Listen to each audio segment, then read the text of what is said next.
The American Dream avec le génie français.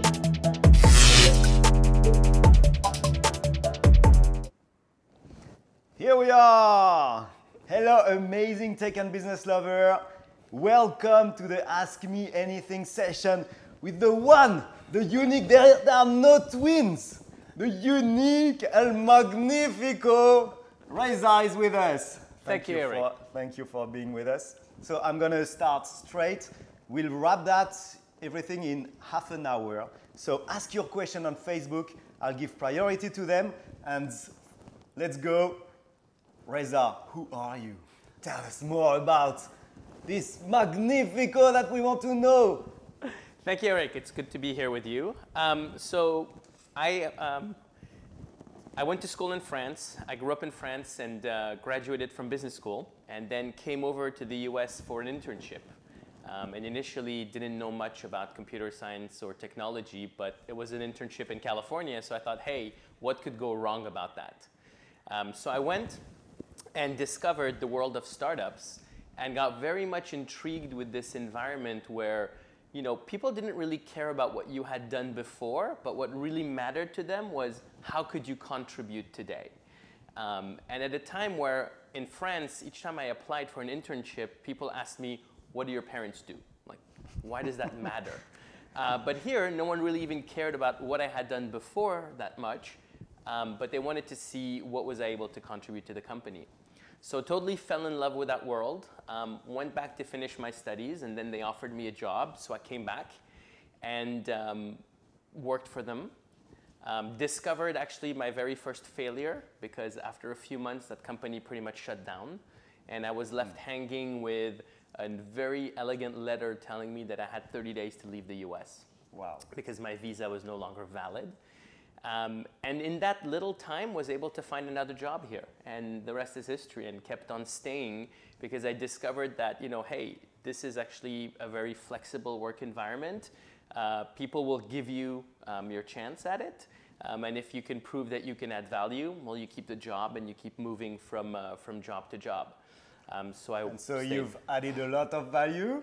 And so, as you may know, Reza was both an entrepreneur, a marketing executive, now turned investor. So can you tell us about that wonderful journey, which is only the beginning, of course? Sure. So I basically, when I first joined the Silicon Valley ecosystem, as I told you, I worked for a startup that was doing a piece of hardware, and it failed. From there, I went to a startup that was doing a piece of crawling technology, and this was the very, very early days of the internet. And kind of the reverse, we got acquired by Microsoft very quickly, within a year. And I decided to stay here in the Valley and joined another company that had some operations in France and some operations here. And we were basically bringing technologies such as Netscape or SN Communications all the way to France and building an ISP there. So that was a pretty good first transatlantic experience, I would say. And the ISP business was actually acquired by Cable and Wireless and became Cable and Wireless France. And at that point, I had actually met a little bit in entrepreneurship with a partner of mine. We had built some software for the Palm, if you remember the Palm. Yeah. That was actually a very cool device. And exactly, we were beaming information, and we sold it as shareware software. We basically sold that business. Someone came and said, oh, I'm consolidating and building a software company with a variety of pieces of applications, and they bought us. And at that point, I joined another tiny company out of Stanford Research, which was founded by a Stanford professor, his wife, and a couple of his students, called VMware. And I was very lucky to be there very early on. Yeah. There were 10 of us back then, wow. And then the adventure kind of exploded, and we were acquired a few years later by EMC, and then had a public offering a few years later. And all in all, I stayed there from about 10 people to roughly 6,500 people. And it was just a very fantastic experience going through the growth of the company, of something that was initially very much like unknown by the greater public. I still think it's pretty much unknown because it's very B2B and down in the infrastructure layer. But it was a very exciting experience. And then learned a lot about kind of the growth of the company, the growing pains, but also building and discovering a new market, which was virtualization. So that was probably the most formative experience I had through this period. Also started a small company with actually the same guy as the Palm, where we did a piece of security technology and sold it to Cisco and spent some legal time at Cisco. And then came back out and did a few other startups. And then lastly, a little over a year ago, joined Partech as an investor here in San Francisco, focused on all the things that I think I know, which are B2B, enterprise software, and infrastructure technologies. Okay, so let's start with a question from Olivier. So he says, we are in a bubble for AI and machine learning. Do you see signs that companies in this field are passing the peak of the hype curve?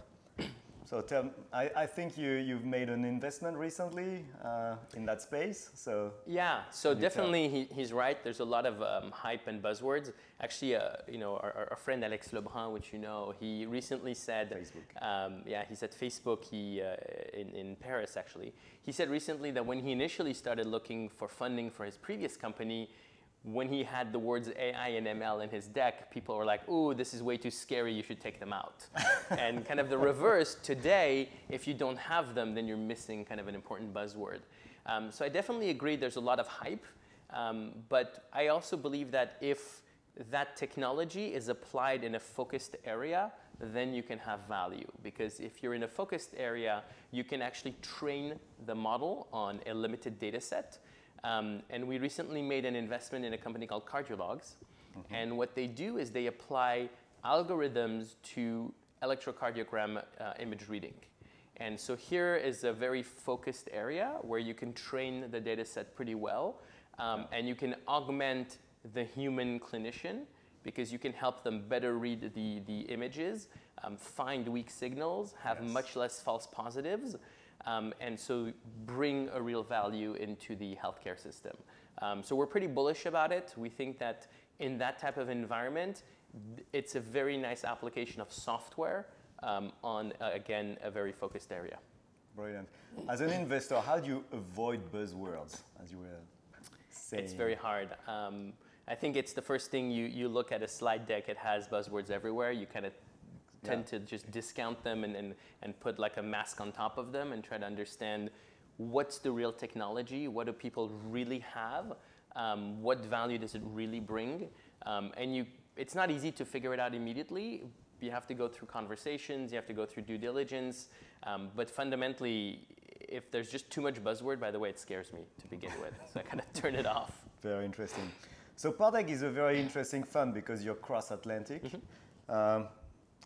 Maybe some views about how do you invest in the US? Is the European momentum that we see, is it sustainable? How do you see that? Yeah, we think, so we're a transatlantic fund, as you mentioned. We have an office in Berlin, one in Paris, and one in San Francisco. We invest on both sides of the Atlantic, and we don't have any geographic limitation, meaning that we can invest in a European company, help them come over here, or vice versa. I'm a big believer that European technology is as good as the US one. And in some areas, because of the amazing education system, for example, in France, you have a lot of great mathematicians. And the company I was mentioning, Cardiologs, all of their R&D is in France, and all of the mathematicians are in France. So you have that great ability to build very strong technology. And today, what you're seeing is also a movement where the Europeans want to be entrepreneurs. Like when I went to business school, not many people from my class wanted to be entrepreneurs. Today, the majority of the people coming from the best schools in France want to be entrepreneurs. And that change of mentality, plus kind of the great underlying number of assets we have around education and technology, make it such that we see very, very nice European companies. And in particular, obviously I have a soft spot for France. There's amazing French technology and French startups that we want to help. Okay. So can you explain which criteria do you use for investing? Especially, do you like investment that are light in capital or heavy in capital, capital intensive, and maybe explain to people who might not be very familiar the logic of finding a few companies that will bring a lot of return even if some other just crash. So I guess not that we want them to crash, of course, but that happens. Even yeah. So look, fundamentally, we like capital efficient companies, right? And in the words of the great, buy low, sell high, type of thing. But more generally and more seriously, I tend to look at earlier stage investments. There's other philosophies where people look at later stage, but I tend to look at investments at seed stage or Series A or Series B. And in those areas, the very first thing that I care about is the team. Because you can change a lot of things. You can change your product, you can change your positioning, you can change your pricing. It's very hard to change your people. And I think that I prefer to make a bet on the attitude and aptitude of people who will know how to change. Who will know how to change when hard times are there, who will know how to pivot, and who will know how to reposition things, as opposed to someone who's just like completely stuck in something. So the people is the primary thing that I want to look at. In addition to that, because of the type of investments I look at, technology is pretty critical. So you want to have real technology, defensible technology, something that will be, in a way, a barrier to entry for a competitor. Nothing is perfect in terms of being an entire barrier, but you want to have some level of protection along the way. And then the last piece is the market. Is there a market? It's very, very hard to build a brand new market, and there are very few companies that have been able to achieve that. But if there is a market, which means customers have budgets associated with it, well, it's much easier to penetrate and start selling what you do. So I guess kind of my three things are people, technology, and market. Just one question about the teams, as it's so important. What makes a good team? So when you have a track record, people who are serial entrepreneurs, it's very easy. But when you have fresh graduates full of potential, how do you assess that, and how do you? Yeah, it's a soft skill, right? It's a soft skill. It is. So you spend time with them. Part of the things that matter to me is when you're discussing with them, is it a real dialogue, or they're just making a speech? Are they willing to listen? Are they willing to brainstorm with you? What's their personality like when you spend time with them? I think it's fundamentally a human business. And as much as you want to be able to invest in technology and stuff, there needs to be a human connection. And that's pretty critical. And once you've invested in a company, in a way, you're going to be part of the journey for a long time. So if you can't get along with those people, it's going to be pretty hard. So you might have kind of the perfect team and the perfect technology, the perfect market, but you just don't get along with them, it's going to be hard to make that investment. So I really believe in the human aspect. Okay. One question about some hot topic right now, the ICOs, the initial coin offerings. So a lot of people say a lot of things about. What we've seen is that mainly companies who are doing something related to blockchains get money from that. But do you see that complementary to what the VC do? What's your approach to that? I think it's very different. Fundamentally in an ICO, you're not buying equity in the company. And it's more a form of crowdsourcing or crowdfunding. And I think it's an asset class of its own. There's a good way for people to make money, but you're getting the money. You're not getting kind of the investor's ecosystem or the investor's partnership. So I don't think that it's something that we would do, obviously. We look at it differently. We tend to invest and want to be part of the journey with the company. Obviously, for our investment, we get a piece of equity, so it's a very different relationship than just crowdfunding something or putting money as an ICO. It's still super early. It's still not really regulated. So I would just be pretty cautious as an individual. Okay. How do you help company grow apart from putting money? So it's a journey, as you said. And, so what do you like to do? And I mean, in terms of Partech or just personally? Having been on both sides of the table, you know how it is. That's true, and that's what you try to actually bring as part of the experience you've had. As a firm, Partech, we believe in the value of entrepreneurship prior. Most of our partners were entrepreneurs. Actually, a few of us were in companies funded by Partech beforehand. I happened to be at a company called Akimbi Systems where Partech had put some money in. And that is the type of background most of our partners have. And so when we've put money in the company and we're part of the journey, we're going to be able to bring some of that experience over to them and share some of the things we've been through or share some of the tips we might have. You can never do it for them, obviously. You know, the entrepreneur is at the helm. They're leading the company. They're making their decisions. The best you can do is share advice and answer their questions and spend time with them when they have it. So that's definitely part of what we do. It's not about just throwing money at them and moving on to the next one. It's instead, you know, really being part of it. So question from Vincent. What advice would you give to a French company looking to start selling its product in the US? That's a very large topic, right? I think the first thing is make sure your product is ready and adapted for the US market. You know, it depends on what you're doing. Most of the investments I make in the B2B enterprise space are general IT technologies, pieces of software, for example, or hardware, so they would apply to the US. But the business culture is very different, right? And you have to be very careful about that. You know, one of the general things I state usually is the French, for example, sell and buy technology. The Americans sell and buy stories. And no one is going to come and just buy a piece of technology from you. It has to be a product that solves a pain that they can relate to with a perceived value that they would be willing to pay for. So adapting not just the product, but your message, your story, your way to go to market to the US is pretty critical.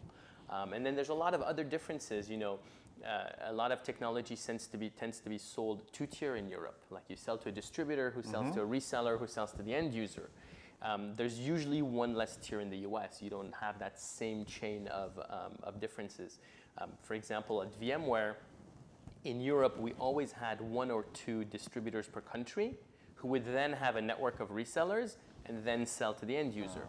And those resellers understood how the end user budgets worked. They understood who to sell to, what the procurement process was. Whereas in the US, we generally had resellers and then the end user, or we sold direct. So there was one less level of indirection. More efficiency. So you just really have to understand how your particular market works in the US. Okay. Question from Reza. Any advantage of French entrepreneurs versus others? So I guess Italy versus American, but also others? Globally. Yeah. I would say that generally, French entrepreneurs are much more fiscally responsible. I think that one of the big differences that I see and I value is because for so long it was not the same approach to business in France or not the same ability to fundraise. French companies tend to be much more careful about their spend, and they tend to be wanting to get to revenue probably faster and be more responsible about it, whereas in the US they tend to spend a lot more. So I think you can get to the same result with less money in France.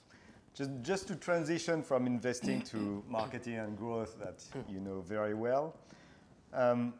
So you said you invest a lot in early stage companies. So it means that they are pre-Chasm. And in the Chasm Curve, so early adopters account for roughly 15%. But most of the budget is on the other side of the chasm, right? So the curve itself is unbalanced in terms of budget. So how do you sync that with your timing in investment? How do you help the companies, cross the chasm? Because so you may have revenue ramping up, but then plateau a little bit while they're crossing the chasm, and that's a hard time for companies. Right. It is a very difficult time.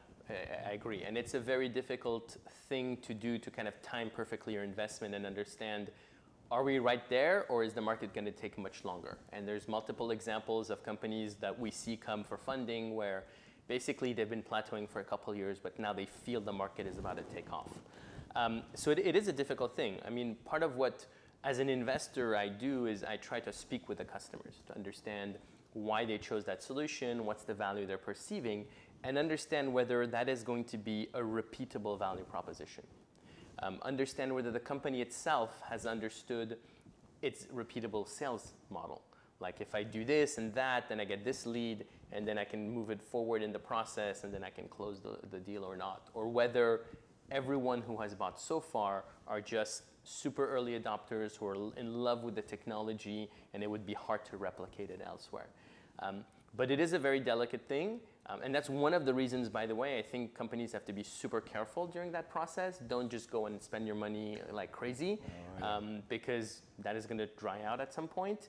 And if you haven't found your repeatable sales model, you're going to be in a delicate position for raising the next round. So repeatable in terms of technology, repeatable in terms of sales. Question from Edwin: what is your favorite marketing growth hack? So I come from the B2B world where there was not as much growth hack, but I love customer marketing. I'm a big believer that it's much better if someone else speaks well about you than yourself. And so I've always tried to privilege early on finding the customers who would be willing to be kind of evangelists, and who would be willing to preach your message instead of you. And then the others can say, oh, I can recognize myself in this other customer.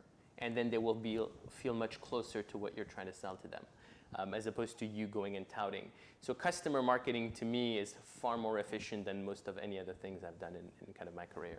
Mm-hmm.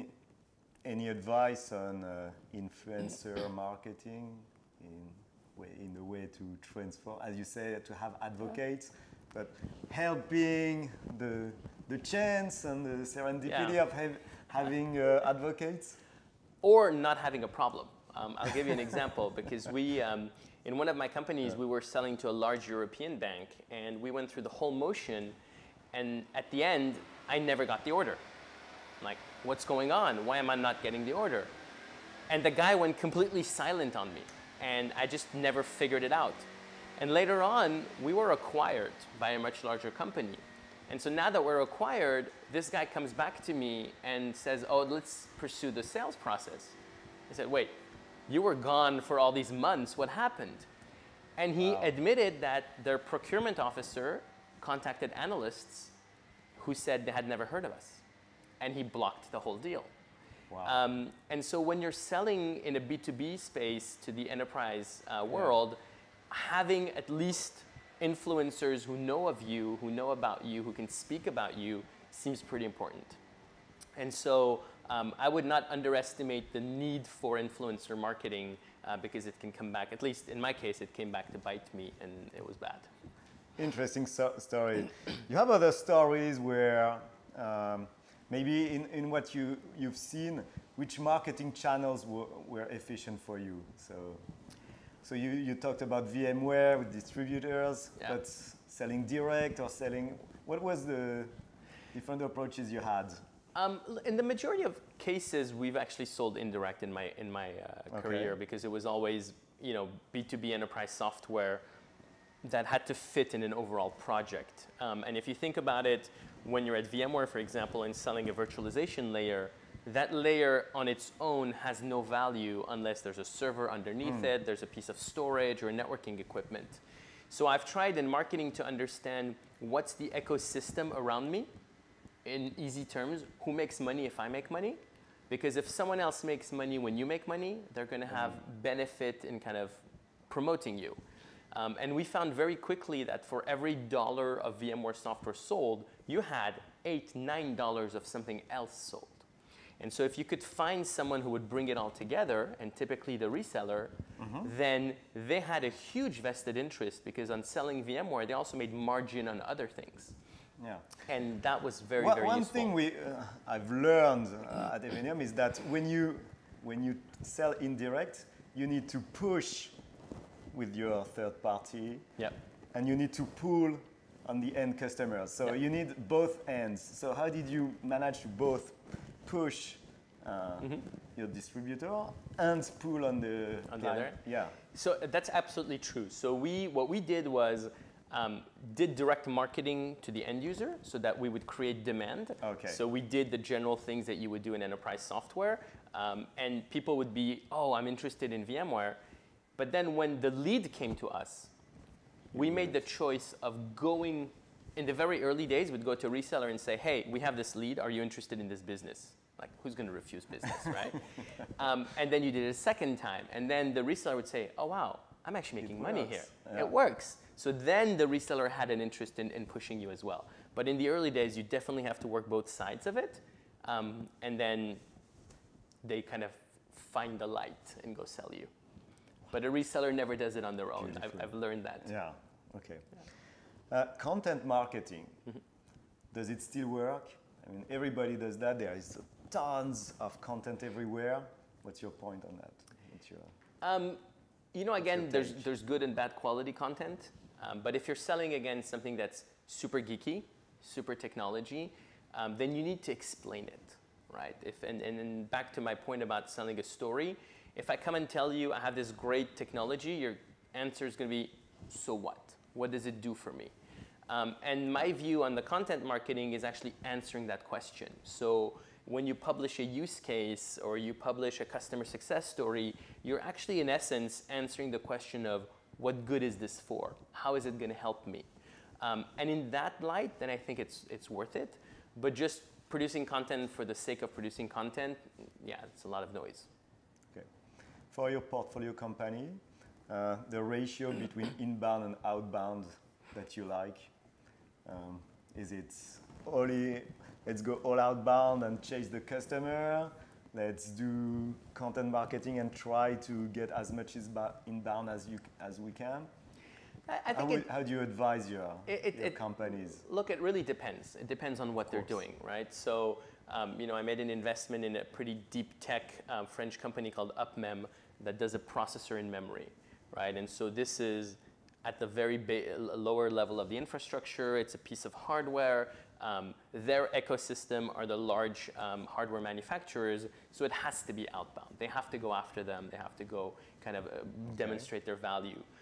But on the other end of the spectrum, I invested in a company called ICOs, also French, based in Nantes, that has an open source core and then has an enterprise version on top of it. And the open source makes it such that people can just download it, play with it, and then it's inbound interest and inbound lead. So I think you have to understand your business model before you decide kind of how you allocate the ratio. Yeah. Okay. Maybe let's move a little bit to personal and also comparing US and Europe. So in terms of work habits, it's a question from Stefan. In terms of work habits and ethics differences, what do you see? I mean, people work from home. Yeah. There are a lot of things happening. I think there's a lot more flexibility in what I see in Silicon Valley in general.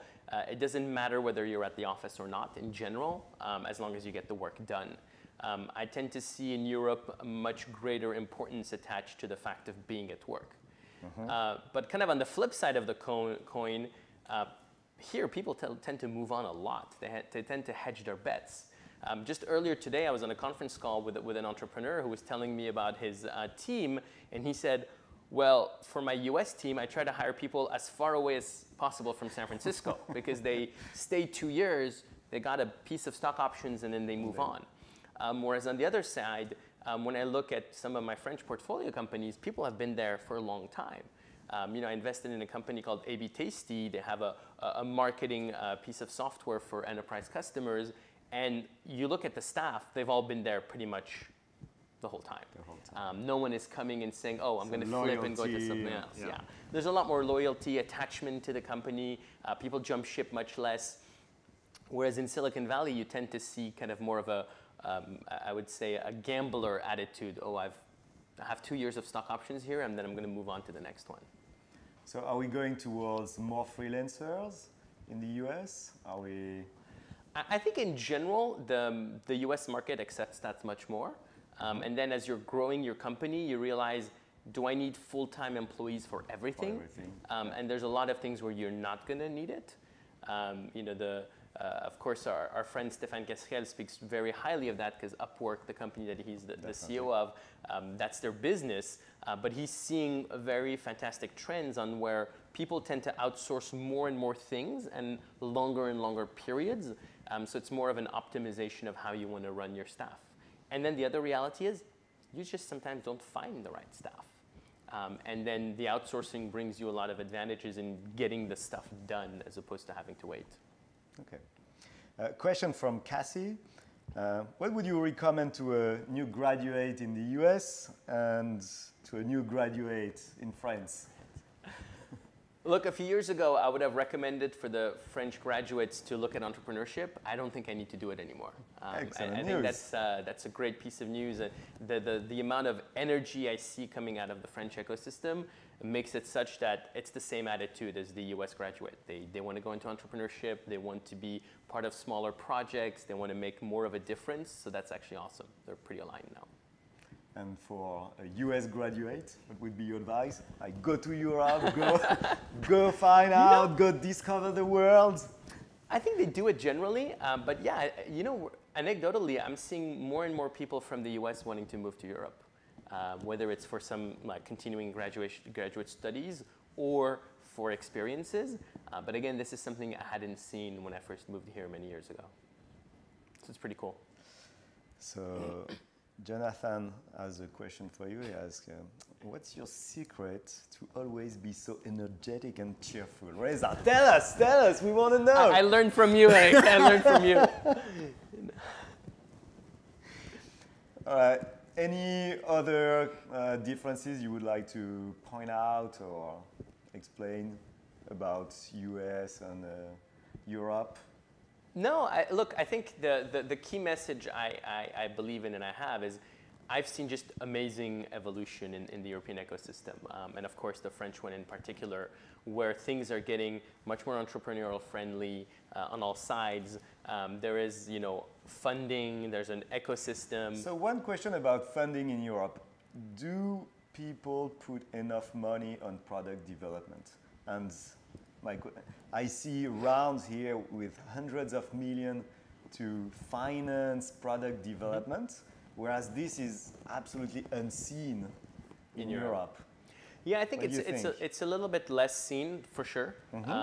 But there's also a type of company that you don't find on both sides. You look at some of the companies coming out of Stanford research that have really deep research in like a new processor for networking, right? That is basically going to take a lot of funding. But I also think that that's starting to change in Europe. We recently announced actually an investment fund focused on the Saclay Research Park for helping to fund projects that would come out of those research areas. So I think this is going to change slightly. Clearly the cost is still not the same in France as it is here. So you will always need more money to do the same thing. But I think that the French funding scene is moving towards more and more early stage and being able to fund also research out of the places like Saclay, which are really nice. Very interesting. What makes marketing so much better and so much stronger in the US compared to Europe? Is it the storytelling capabilities? Is it, what's the secret there? I don't think there's a secret. I think, just culturally there was more value given to marketing from the beginning here than there was in Europe. When I first moved here, not being an engineer but wanting to be close to technology, my job was in product marketing, right? How do you transform the technology into a product and a story people want to buy? That job title when I moved here didn't even exist in France, right? So it's still the beginning of it. So I just think that for a long period of time, it has been well accepted that a product doesn't sell itself just because it's good in the US. And I think that is changing in France, and you're starting to see more and more of that. Excellent. How do you optimize your time? And what's your strategy for that? Are you for, you have weeks like Elon Musk, or are you for the 4-hour week? None of that. It's very difficult to say, honestly, because things are very cyclical, at least in what I do. There's a regular pace of meeting companies, but when you meet a company you really like and want to invest, then you kind of have to change your schedule and go around it. But, you just have to get things done. Very interesting. A favorite book, business book? I would say yes. My favorite business book, and it's going to be kind of an oldie but goodie, called Crossing the Chasm. I think everyone knows about it. Wonderful book. I read that for the first time over 20 years ago, and I think that it is still valid. It's still, to me, the best one. So true. That, you know, you have to learn what the cycle is, how to take the technology to the greater market, and it remains, for me, kind of a classic that's still the best. Any business hero to conclude? Any favorite one?